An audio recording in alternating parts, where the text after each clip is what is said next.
सुनिए, पहले का पुरनिया अनपढ़ रहल, पहले का पुरनिया अनपढ़ रहल, पर मान सम्मान पे लड़त रहे और दो चार लोग रहे पढ़ल लिखल, कई गांव के चिट्ठी पढ़त रहे। धीरे धीरे हर गाँव में खंभा पर टेलीफोन गयल और पीसीओ से मनई बतियावे डखाना एकदम सुन गए। ई पढ़े लिखे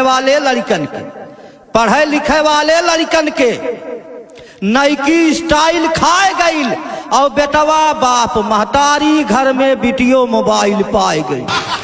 अब घरे घरे घंटी बाजे, गाना मोबाइल गावत बा और घर भर के परिवार लपट के 24 घंटा बतियावत बा। बेटवा कहे हेलो बाबूजी, परदेश में अपना पड़ता है और जितना कमाई लो उसे ढेर हमारे मोबाइल में खर्चा। अब बाजे लगल ब्लाउज में हाथ डार के टोवैली, कब्बो हंसाई कबो रोवैली, पुरखन का इज्जत धोवैली और ही कर जवे पर रख के सोवैली। आजकल के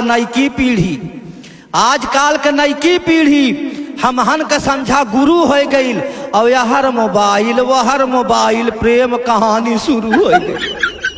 पढ़ाई लिखे से मतलब ना, दिन भर मिसकलवा मारे और ओकरे मोबाइल में पैसा अपने घरे से डारे। काम न कौनो धंधा बा, आवारा बन के घूमे और यहर वहर से दोनों जने मोबाइल पकड़ के चुम्मे